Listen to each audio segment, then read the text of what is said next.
So this is Edinburgh Real. I'm Elliot Reeves. I'm joined by my co-host Craig Ali, who is sponsor of the show and founder of Total Health, a lifestyle and wellbeing company in Edinburgh. Today's guest is Richard Gill. Richard is the managing director of iProspect in Edinburgh. iProspect are the world's leading digital performance marketing agency, and their clients include some of the world's biggest brands such as Adidas, Burberry, Hilton, Asda, British Airways and General Motors, to name but a few. Richard, you've recently had a baby boy. Congratulations. You've been a keynote speaker, a published writer, as well as a keen golfer, poker player, and more recently, investor. Richard, welcome to the show. Thank you very much. So I'd like to start off by talking a little bit about your existing work in iProspect. So I suppose the first question would be, what does a digital performance marketing agency actually do?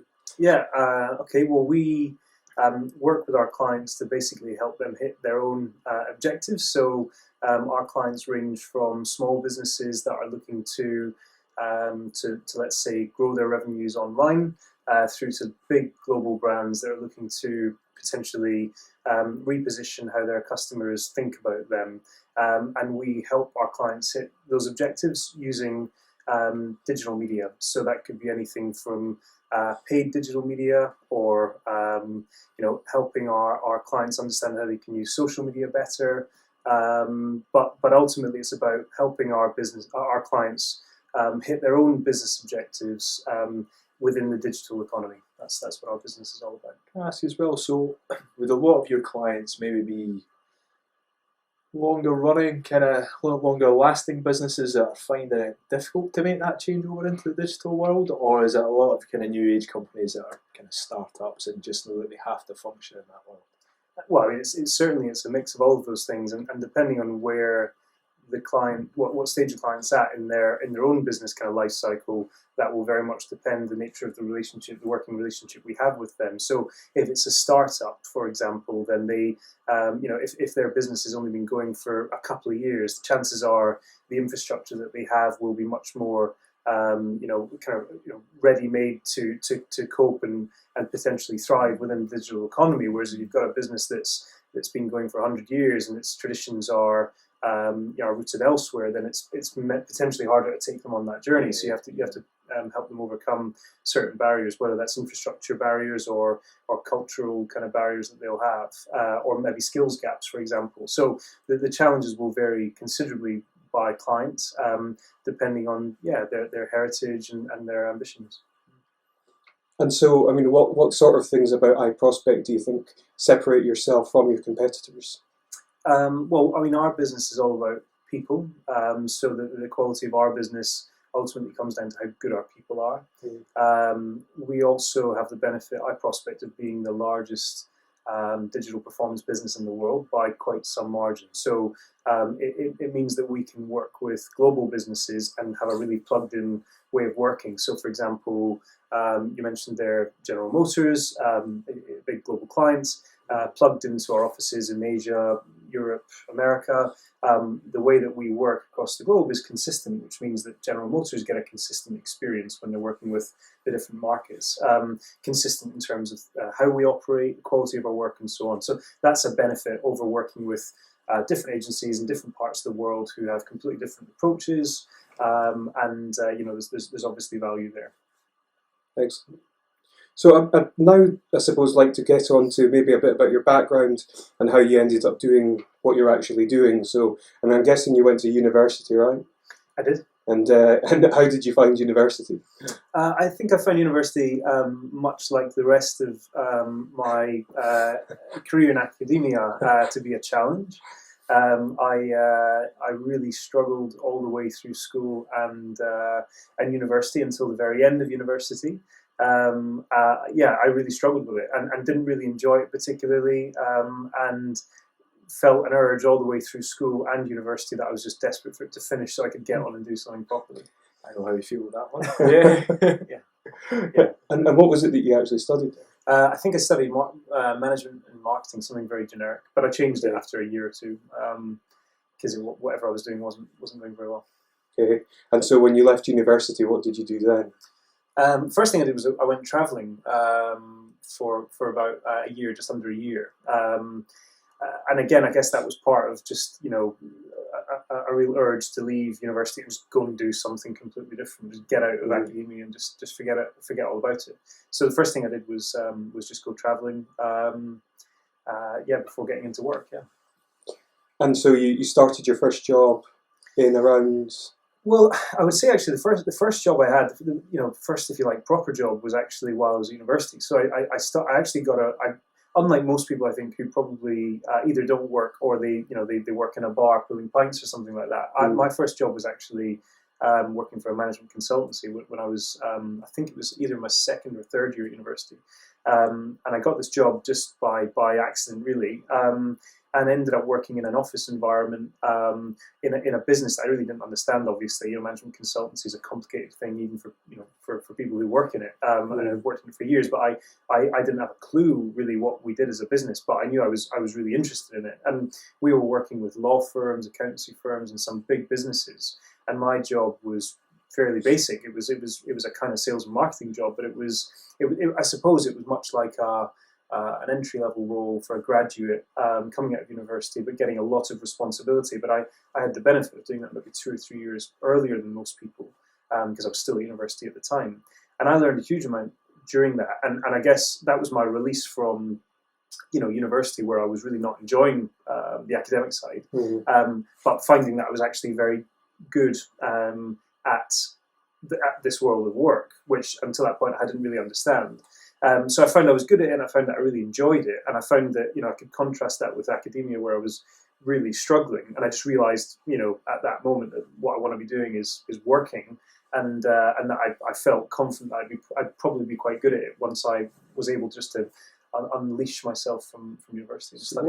What ignited that kind of spark then within the business world? Was it the challenge of maybe kind of dealing with clients, or was it managing people, working with I think it was the real world. It was like what I really struggled with in school and university was the idea that everything's kind of theoretical.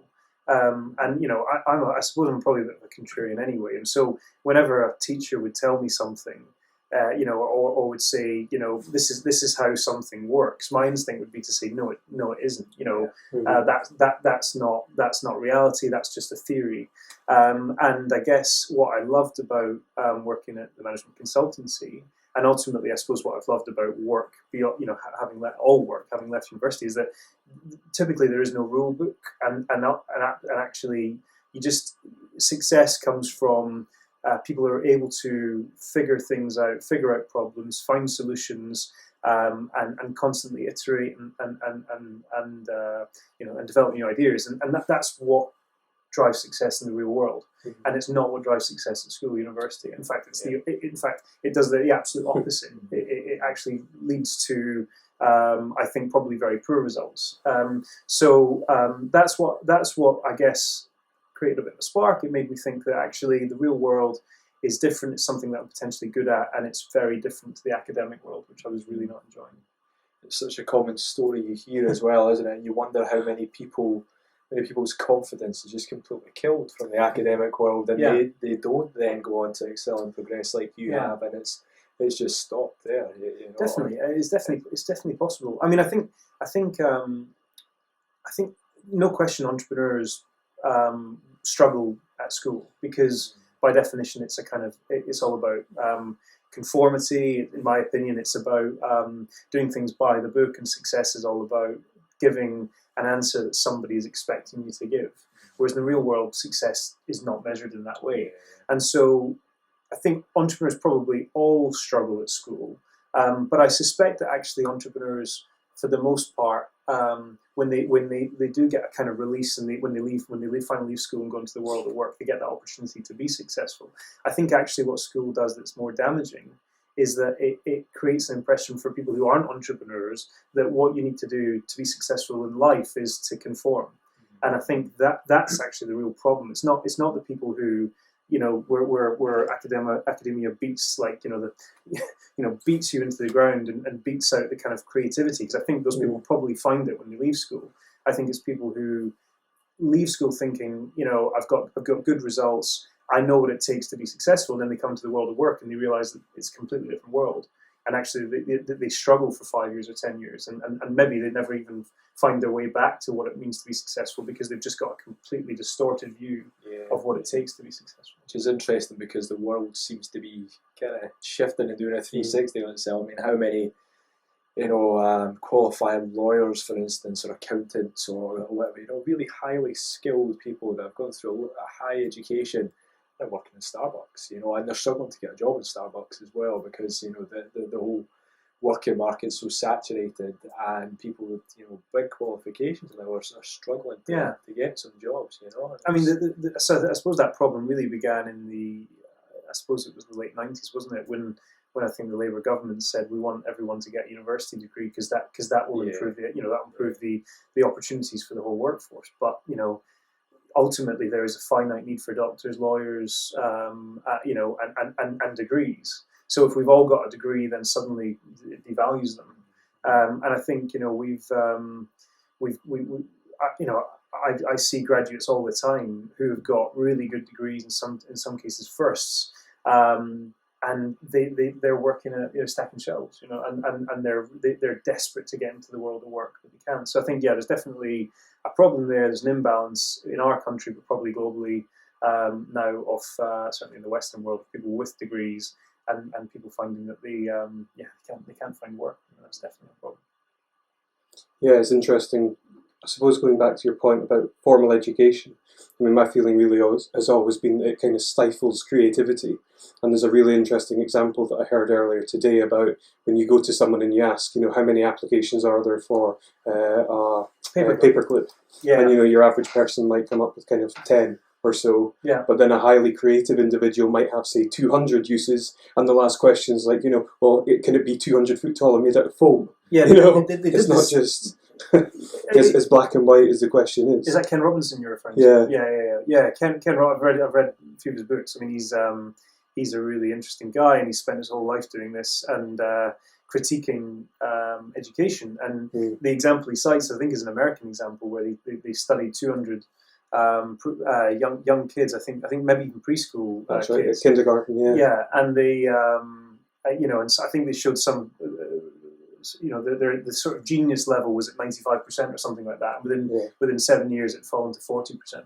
The idea being that school is killing creativity by forcing people to conform, but which it does so not because it wants it wants people to suffer, but because the nature of education requires millions of people to pass through it, and therefore. It's very hard to create a one-to-one scenario where you've got almost coaching and mentorship for every pupil. It's not feasible. So I suppose it is a bit of a factory in a sense, and it needs to be to make sure that the millions of kids out there pass through and get some sort of formal education. But the system as it is certainly broken. I mean, you wrote an article, and one of the quotes, if you don't mind me quoting it to you, is the issue is not a knowledge gap. But a lack of people with the mindset and ability to think creatively, and adapt to change. So, I mean, what are the main things that you think that society can do to actually improve that? That's a big question. But I think the reason that it's not a knowledge gap is that particularly I find this in our business is that, and part of the reason why I suppose I got to the level of managing director at a relatively young age, having even joined the industry quite late, is because the knowledge that you acquire over a 2-year period can be the difference. You can become an expert in something very quickly these days because social media is new. How to take advantage of some kind of change in the digital economy. It could take you 6 months to master it, and suddenly you know more than the guy who's been working in the industry for 10 years or 20 years. And if you can apply that to business or to clients and generate a return on the bottom line, then you can make a lot of money very quickly. Not just by bluffing your way through it, but by genuinely becoming an expert very quickly. So it's not about knowledge; it's about the ability to see opportunities and capitalize on them really quickly. So that's the skill that everyone needs to develop, and is the last thing that you're being taught at school.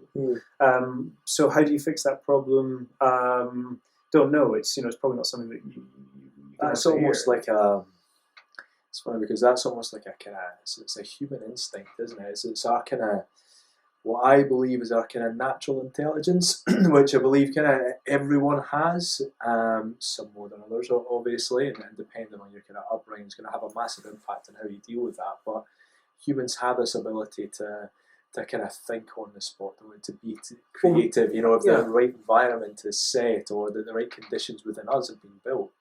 So according to that study, you know, we all do, yeah. You know, according to the study Ken Robinson did, I think the number was 95% or something like that. So yes, we do intrinsically, but it gets beaten out of us. Yeah. So by the time we leave school, some of us don't. Many of us don't have it anymore. It's gone, and maybe it can't be recovered. But I think to answer your question of how do you fix that problem, I don't know how you fix that at scale. I don't know how you fix that for, you know, the million kids that go through school or whatever it is every year. But I think you know, for anyone listening who wants to you know, try to become someone who can, you know, adapt and think quickly, then I suppose just being conscious of the fact that that's really important is a starting point. And for anyone who's listening who's still at school, being conscious that whatever, you know, the fact that that's probably missing from your education is maybe enough for people to think, do you know what, I need to start thinking differently about what drives success when I leave education. I think that's a really important starting point. So how much of your success do you think can be attributed to working within, I suppose, an emerging industry or a newer industry? Well, there's certainly no doubt that if I'd gone into you know, conveyancing or, you know, or law or something that requires, you know, 10, 15 years to become an expert, then chances are I wouldn't be MD, you know, at 28 or 29, whatever it was. Yeah. But so yes, there is no question that the job that you choose, the industry you choose, is very important if you want to accelerate quickly. And there's no question that the reason that I accelerated quickly is partly due to the fact that I, by chance, chose an industry that is moving very quickly. There's no question of that. And what other things then, on that note, do you think helped you get to where you are now? I think the failures that I had after university were actually, in retrospect, very useful. So I think when I left university, I got a job which wasn't a very good job for me. It was a sales job. I'm not a natural. I don't take rejection very well, which is something that to be a really successful salesperson, you need to be able to do that. And I did 2 or 3 different sales jobs over a 2 or 3 year period. And during that time, I also started a number of businesses, you know, digital businesses, which had varying degrees of success, but none had significant success. But during that process, I was writing business plans and doing things that, you know, the vast majority of people don't get a chance to do when they're working in a normal graduate job, because you're learning about the job, you're learning about your particular area. Whereas when you start a business or try to start a business, you have to think about what does my business plan look like? What do my accounts look like? What do my projections look like for 3 years? I went down to London and pitched an idea to a potential investor, all off my own back. I identified him. I got a meeting with him. I went down to London and pitched it to him. And that whole and he didn't go for it in the end. But that whole process teaches you stuff that you don't learn when you're in a graduate position or any kind of business, really, unless you're running it yourself. So all of those things, even though they felt like failure at the time, they gave me experience and exposure that, and I suppose in a sense, a confidence lift that I wouldn't have had otherwise. So when I finally did make it, you know, kind of get my career back on track and found an industry that I enjoyed and that happened to allow fast acceleration, I accelerated quickly because of all those experiences. So even though I got into the industry when I was 25 or 26, must have been 25, I think. And you know, within kind of 3.5 years, I was running a business because I already knew what it'd take to run a business, and I already knew what it'd take to pitch to senior people and to have conversations with managing directors. So that I'd already learned those skills. What was missing was actually just understanding about digital media. And so I spent a couple of years, you know, working really hard to try and understand that. And once I had the technical skills, if you like, I already acquired all the other skills in the previous 5 or 6 years. And that was probably really kind of fast track because you pushed yourself way out your limits there as well. Didn't you, from a young age? You didn't just think, well, I'll take my time and I'll work up over a couple of years to try and get in front of this investor, and I'll take my time. It was like, here's a plan of attack, Yeah. and I'm going to do it. I'm just going to push. But it's almost like a lot of thinking and strategy behind it, but not too much thought to the point where you kind of went off and you did it. Yeah, I guess not over analyzing it, but I think that was something that, you know, one of the things I suppose looking back I'm probably most proud of was a friend of mine we were really good friends at university because we were very similar. We were both very entrepreneurial, both probably really struggled at academia, and we became friends. I think it was in our second or maybe third year at university, and we. If you recall The Apprentice, I don't know if you watched it, but as I recall, the very first episode of the first series, the test they set the candidates was to go out to a flower market in the morning, gave them a couple £100, said go and buy flowers, go into town and sell them. And so me and Rich, his name's also Richard, we were watching this episode and we said, well, why don't we just do that ourselves? So we took £200 on I think it was a weekday morning, went through to Glasgow. We spent £200 on flowers. Found it was the closest wholesaler. We drove back through to Edinburgh. We just knocked on bread and breakfast doors, hotel doors, and we just sold. Started selling flowers. And we sold, I think, about £220 worth. So we made £20, but we still had half the flowers left. But so our problem was that we had bought too much. So we realised that it was a supply issue. So the next time we went and bought half as much, and we made twice as much money or whatever the numbers were. But we started from nothing in a sense. We took £200, we invested it in flowers, and we turned that into £220. And those we must have sold to about 30 or 40 different hotels and bed and breakfast that day. They weren't expecting it. They weren't going to buy flowers otherwise. So we created an opportunity from nothing. And those experiences are more valuable than a year sitting in a lecture theatre learning about marketing, communications, whatever I was studying. That's interesting. I'd like to go back a little bit to discuss your move to London, and I suppose kind of drill down into what was it that made you move down to London, and what were you trying to achieve in doing that? I moved to London when I was 25 at the time, and I moved to London because it was just after the crash, and the business I was working for at the time really suffered during the crash because they were involved in the financial sector. In fact, RBS in particular. So they really struggled through that period. And I realised that that was kind of my third job in a row that hadn't really gone very well, and I was suddenly finding myself where I was staying in a business for a year, and then having it not gone very well, I would then leave, and I was conscious that if I just keep on doing that, eventually I'm going to be 30, and hang on, I'm going to be I'm not going to have much of a track record here. That was also around about the time where I pitched my idea to a guy in London. So I came up with a digital business idea that was trying to sell into the magazine industry. I went there and met a guy who owned a magazine or a publishing firm, and tried to pitch this idea to him, and it didn't come off. But I spent 4 or 5 months trying to turn that business into a real business. But at the end of that process, I kind of got perhaps kind of slightly reinvigorated by that whole process. I'd been to London, I'd seen what was happening down there, and I thought, well, if I'm going to get my career back on track, then I probably need to go where the jobs are, where the business is. And at the time, London was still doing fine, particularly in the digital media sector. It was still exploding. There was, it was doubling, trebling year on year, even through the downturn. So, it was a fairly straightforward decision in the end. From a career perspective, it was either stay in Edinburgh and stagnate, or go to London and try and get back on track. So it was in a sense it was straightforward, apart from the kind of personal ties that were keeping me in Edinburgh. So once I managed to overcome them or negotiate a release clause, it was it was a kind of straightforward business or commercial decision, if you like, to move to London. And how did you manage the relationship between you and your partner at the time? Well, I commuted every week, so I commuted for 2 years. Every weekend I flew back on every Friday night and flew down every Sunday night, and it cost a lot of money, but it was commercially it still made sense because it was a long-term play. It wasn't. I wasn't trying to make money in year one. I was trying to do well 5 years later, and it was an investment. It was tough, obviously, but it's tough commuting like that. But not that tough in the scheme of things. There's a lot worse things you can be doing.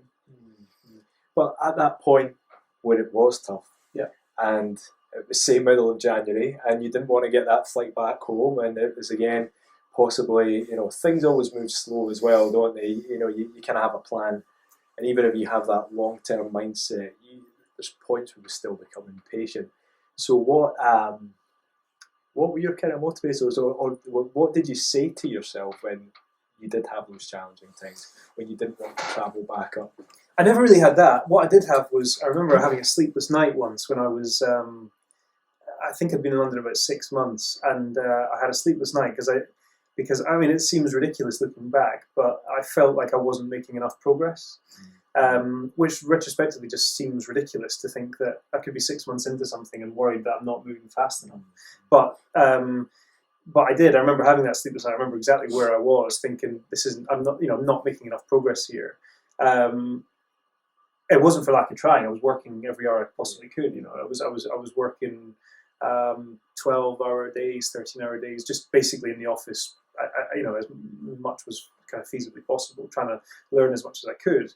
But I still had this. I remember this sleepless night where I thought, I'm just not making enough progress. But I guess all that did was just spur me on to work harder and just try harder. And actually, when I look back over a 3-year period, my progress was exceptionally fast. Mm-hmm. But at the time, there were moments where I felt I'm not moving fast enough. Yeah, I've looked at your LinkedIn profile, and it's interesting reading because it's like one job, sort of 6 months, next job 8 months, next job 6 months, and I think there's this kind of idea that you need to be in a job for a given amount of time in order to acquire a certain amount of knowledge and skills. Yeah. But obviously you've, I suppose, defied that. It's total bollocks. It's the worst advice you could ever give anyone, is stay in the job for 3 years and then move. When you leave university, what are the chances that the first job you're going to go for is the perfect career for you? What are the chances? Given how much you know about yourself, about business, about the world, what are the chances you're going to fall into the perfect career?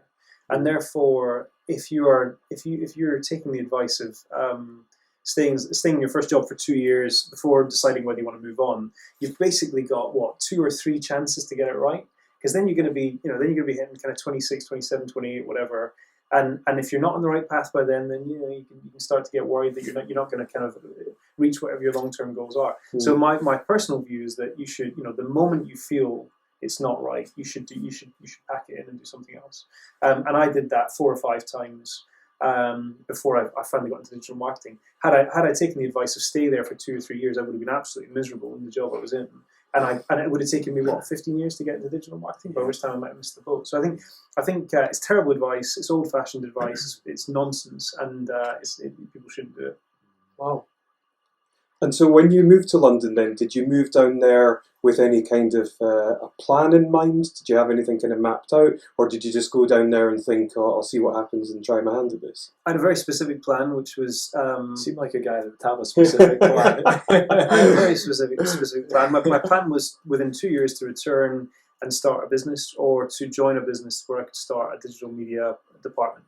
And before I moved down, I identified 1 or 2 companies in Edinburgh that didn't have a digital media department, and I figured that would be a good place to come back to. So so the plan was within 2 years, learn everything I needed to learn. And again, I didn't need to learn about the business side, because I figured I already really understood that side of things, having started businesses, understanding how businesses work. So I felt like what I needed was digital skills that I definitely didn't have. So the plan was get down there, learn as much as I could, meet as many people as I could that could teach me new things, and then come back and start a business, or find a business that I could just attach to. That was the plan. Interesting. So I suppose this is Edinburgh real, contrasting that with London real in some respects. What did you like about London? What do you prefer about Edinburgh? Do you think there's parallels? Yeah, probably. London is just full of energy. For the vast majority of cases, people are there because they want to work hard and play hard as well. There's huge opportunity because it's where a lot of businesses startup businesses go, because it's a great place to meet people and to meet potential investors. And I just think it's a real high energy place. And you feed off that energy. And part, I met and worked with a lot of really smart, high energy people when I was in London, and I learned a lot from them. And I think it's a very different culture just anywhere you go outside of London, to be honest with you. I think Edinburgh is a great place to raise a family, and it has some parallels with London, I think, but it doesn't have the same energy. And I think if you're completely career driven, or you're at a stage in your life where you want to be purely focused on your career, London is the best place to be. If you're at a stage in your life, which I now am, where I want to settle down and enjoy time with my family, then Edinburgh's the best place to be. So, I think I've kind of had the best of both worlds then. Yeah, I'd probably at this stage like to kind of talk a bit about any sort of success secrets, if you like, or kind of your secret sauce, and maybe some look into some of your habits as well. So, first question I've got is who or what inspires you? Do you have any idols, for example? I'll follow that one up in a second.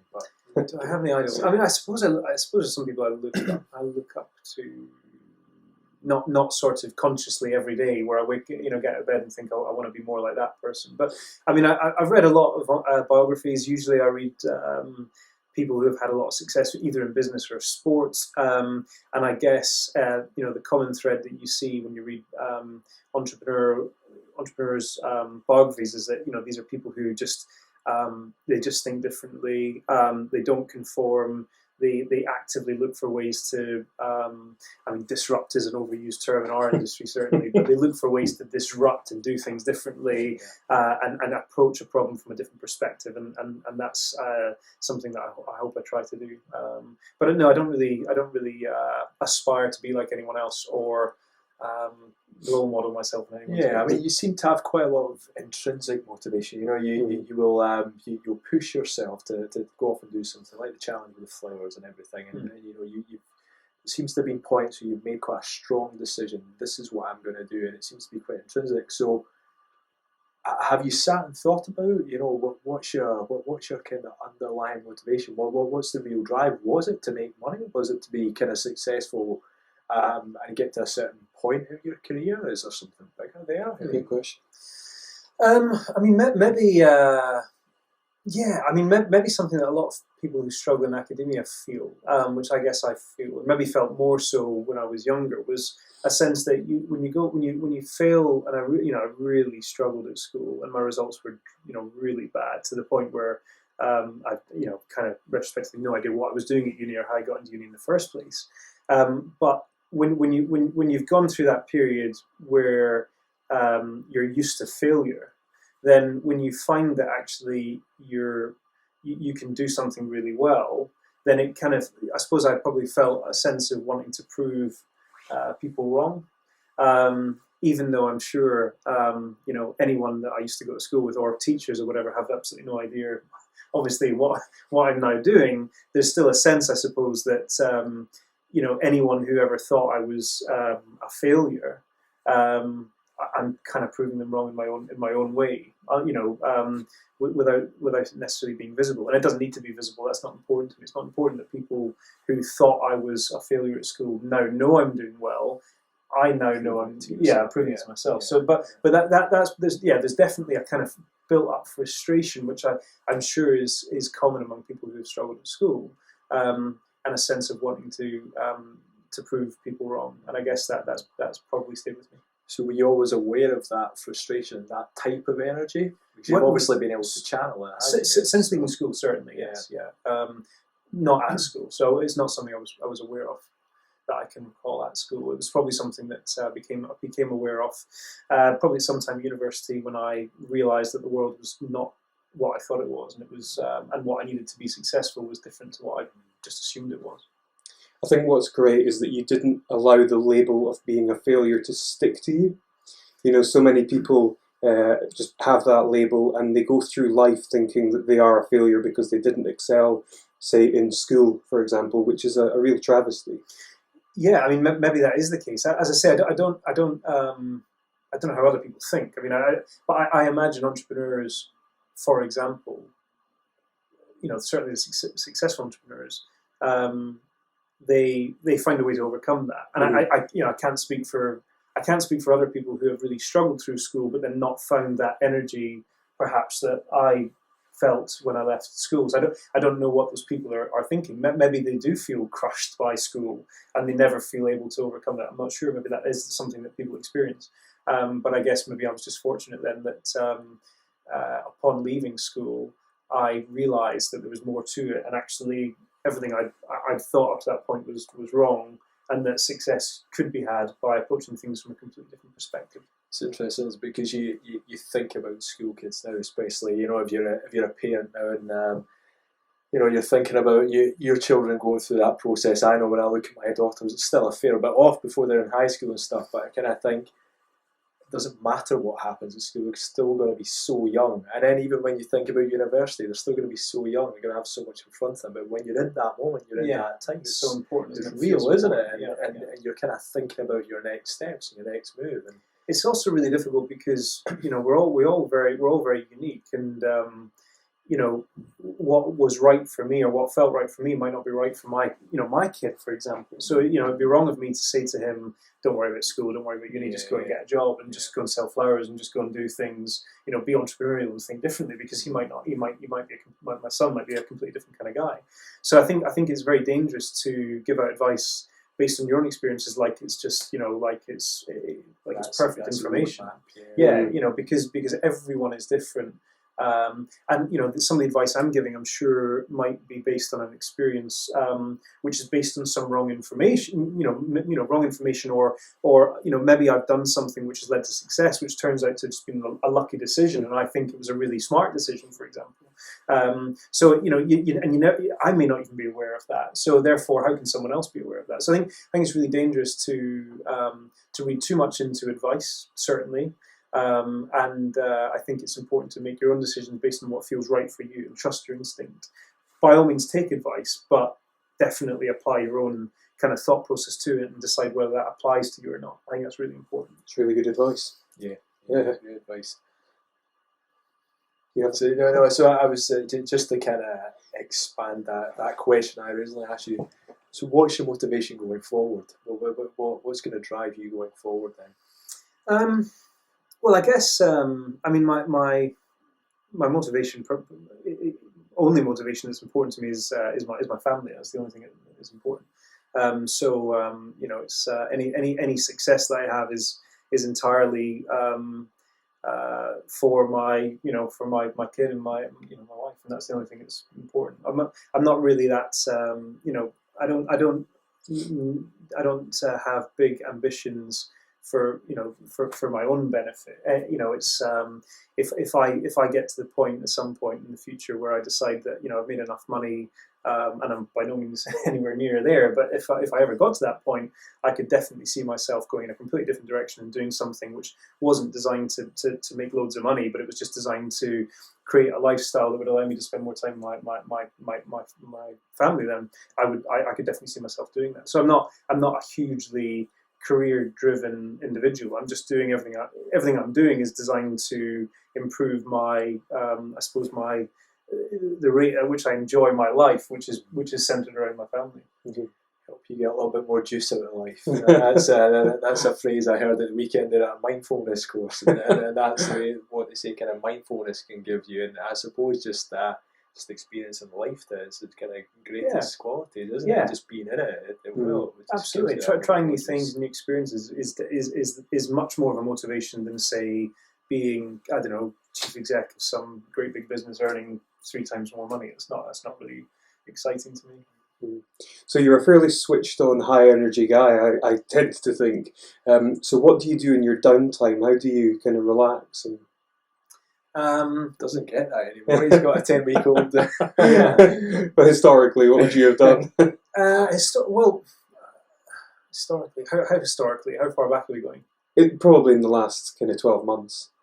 Well, okay, I'll go back a bit further. I think where I'm probably, I don't know if this is slightly odd or not, but there was this really weird thing that happened to me when I was kind of about 19 or 20. It was probably around about the time it coincided, I suppose, with the realization that the real world is very different to the academic world, and I found myself no longer enjoying things that I think most students really enjoy. So going out and getting drunk, going to parties, generally just kind of killing time, playing video games, and all the kind of stuff that just is filling. I would describe as wasting time, just kind of filling time. I lost interest in all those things when I was about 19 or 20, and I started to read books, and I started to try and develop myself and think about things in different ways. And I suppose that stayed with me. So, I read a lot of finance books, economics books, history books, things that I had no interest in as a kid, but or in school, but things that are now I'm interested in because they're interesting, rather than because I have to study towards an exam at the end of the year. So, that's what I do. I read a lot of books. I watch a lot of educational videos, I guess, because it's just interesting. And I think acquiring information is a good thing for the kind of human soul, and so I do a lot of that. Can you share with us some of your favourite books? Yeah, definitely. I read a lot of finance books over the last few years. I think in kind of if you really want to understand what happened in 2007 and 8 and beyond. There's kind of probably 5 really great books. So in a row. The Big Short.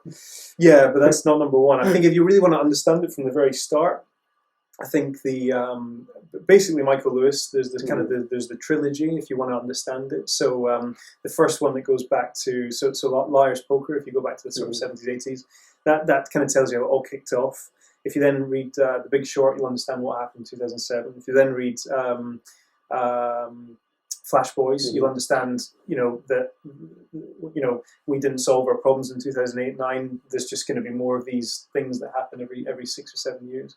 I read a great book by Tim. He was at the Federal Reserve in New York. I forget his name. Tim. I forget his surname. I think he was the chairman of the Federal Reserve. He wrote a brilliant book about what happened. Basically, so it's interesting because the Big Short finishes at the moment where his book starts. Because the Big Short finishes at the time when they all made their fortune, and everything collapses, and they're all suddenly rich. His book starts at the moment the banks collapse, and he's going, shit. How do we fix this mess? And it's brilliant because it's written, the first one is written from the perspective of these guys, these kind of 5 groups of individuals who made a fortune and saw it all coming, to the guy who was running the Federal Reserve and didn't see any of it coming. And then he talks about the next kind of 2 or 3 years and how they dug themselves out of that mess. So that's a fantastic book. And then The Death of Money is a great book. That was written a couple of years later, and that talks about the future, and it talks about potentially what might happen. So if you want to basically understand what's happened over the last 50 years in finance, then those 5 books are good ones to read. So what does the future hold? Well, I mean, according to The Death of Money, which has been pretty accurate so far, it talks about the idea that we've debased currencies to the extent that they can never hold the same value that they once held. So there's a view that the dollar will eventually cease to be the kind of the dominant currency in the world, which may or may not happen.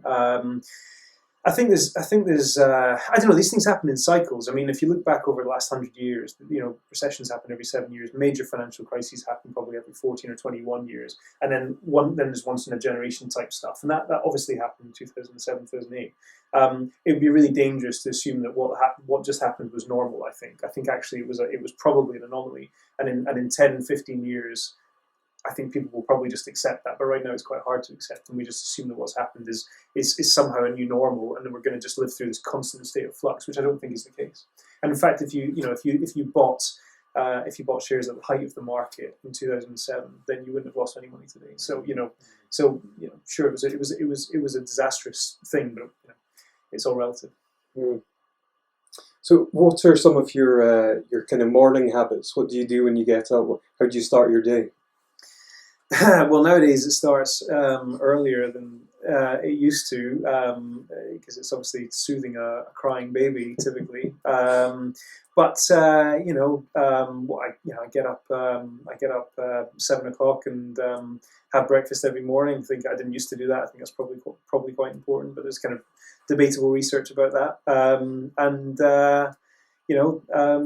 that's it. I mean, I'm not one of those kind of guys who's out there running, a marathon before work. I don't have any super duper fitness, rituals that I go through. I eat very well, and I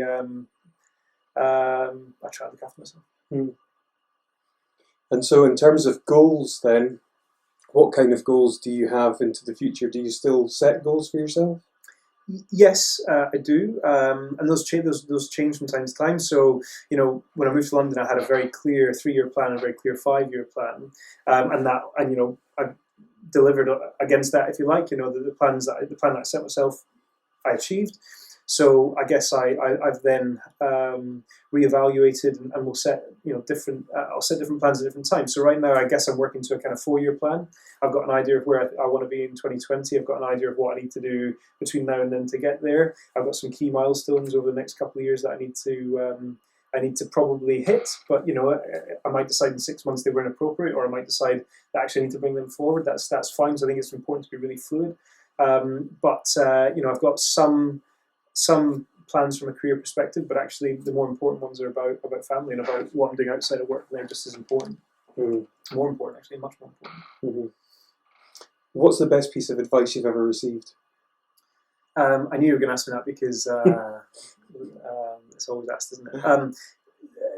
So the answer I would give to that is actually not advice, but it was a really profound thing that probably wasn't intended to be profound at all. It was said to me when I was about 13 or 14, and it was by a friend of my dad's, who it's kind of a long story and we don't have time for it. But basically, we were at the Open, the Golf Open together, and we were just walking around, and there's the sort of the tented village at the Open, and when I'd arrived there, I think I was about 13 or 14 at the time, and I was starting to play a bit of golf, and I organised a lesson for myself, and it was for a couple of hours later. So we started walking around and watching probably Tiger Woods and stuff, so on playing, and the time came for my lesson. It was kind of 10 minutes to go, and I said to the guys I was with, I said, do you think I should go back and have this lesson? It's in 10 minutes, or should I just continue walking around the course and with you guys? Obviously a very different person back there, not as assertive as I probably am now. And there's a friend of my dad's, who I can't even remember who it was, and he said to me, Richard, he said, do you want to be, in your life, do you want to be a follower or do you want to be a leader? And I said, and I'd never thought about it before, but in that moment, I immediately realised that I knew I wanted to be a leader. I had no intention of being a follower, and I'd never thought about it before.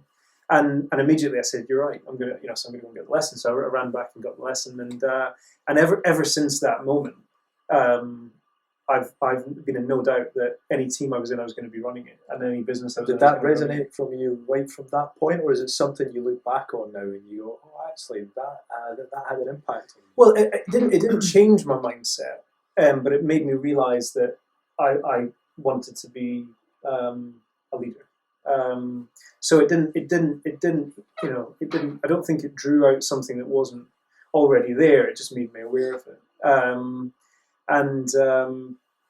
Ever since then, it was just natural that if I was in a team, I was the captain. If I was in a project, I was leading it. And if I was in a business, I was either running it or planning to be running it very soon. And that just that was a really important.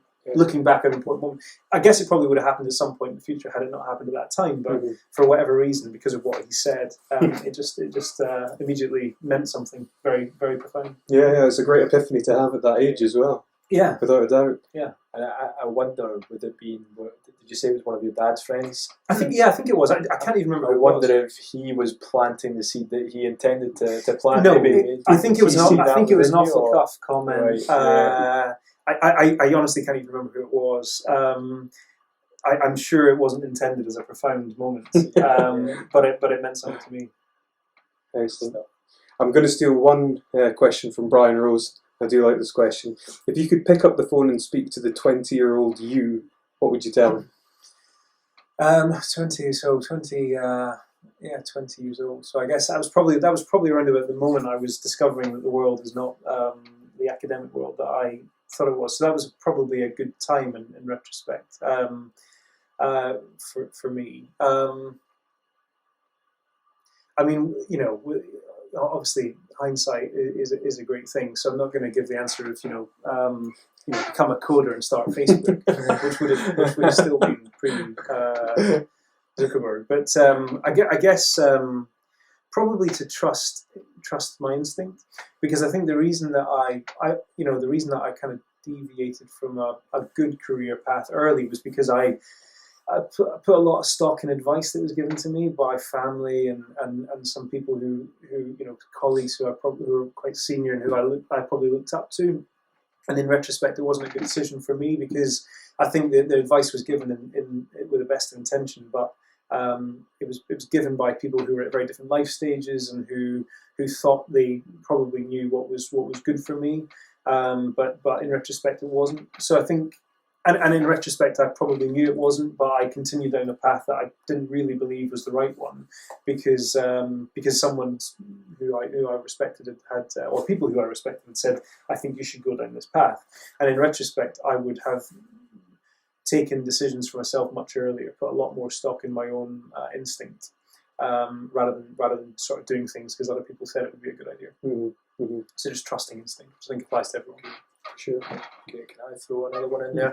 Just from my own perspective, with so I kind of coach a lot of high performers, basically, kind of fueling their performance through their energy, but also kind of helping them kind of create this balance within their life and just come back to being still quite a lot of the time. And it's really difficult for high performers a lot of the time. And a lot of successful high performers, they've come to it because they know the value of it. It's useful, but what do you use to kind of help Richard just kind of balance everything out from that non-stop kind of active mind switched on kind of performing, Well, I think I get into a lot of trouble at home when I'm not listening to the flow of a conversation, because my mind is somewhere else. Yeah.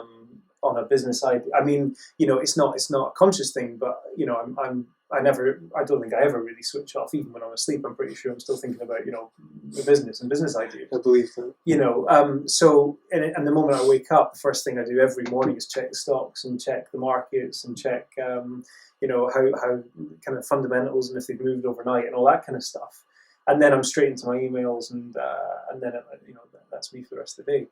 And then, the weekends aren't really any different. So I'm constantly thinking about stuff, whether it's business ideas. And it's not a conscious thing, because actually sometimes I'm consciously trying to withdraw myself from that so I can not be quite so rude and actually focus on other things, of course. So that's definitely something that I'm constantly doing.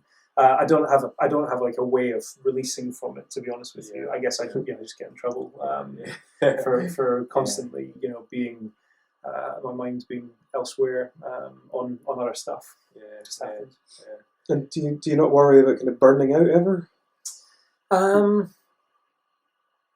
No, I mean, I don't think I'm one of these really extreme guys who I think there are people out there. I mean, I remember reading about a guy who founded, I think, one of the major consultancy firms, and he talks about being at work at like 5 a.m, working through till 11 at night. I mean, I'm never that individual. Even in London at my peak, I was working. I was in the office at kind of 7:30 and working through till kind of 9 at night. Which are long days, but you can do when you're young. You can do it when you're young, and when you're when you're trying to really develop your career. I'm not doing anything like those hours now. Certainly not in the office. At home, I never stop thinking about it. But I suppose one of the releases is reading a book. So reading an economics book, or reading about something. Currently reading a book about world history, and that's a bit of a release, because it takes your mind off business, and you can think about things that are much more fundamental, much more important than how your business is doing. So that's a good release, and probably saves from burnout. It doesn't help the problem at home when you're still not really listening to what your partner's saying or whatever, because you're selfishly thinking about your business and how you're going to grow 10% or whatever. So I haven't cracked that. if you love what you do, you're kind of fueled by that, aren't you? You're fueled by your passion, and it's a positive passion. It's kind of creating a lifestyle. Well, for it could you. be worse. Yeah, it could be worse. You could focus your mind on worse things than that. I guess your business. Definitely. Good stuff. I don't have anything further. Craig, have you got any more things you'd like to cover? No. I think we've unravelled. I would say so. a lot there, Without a doubt.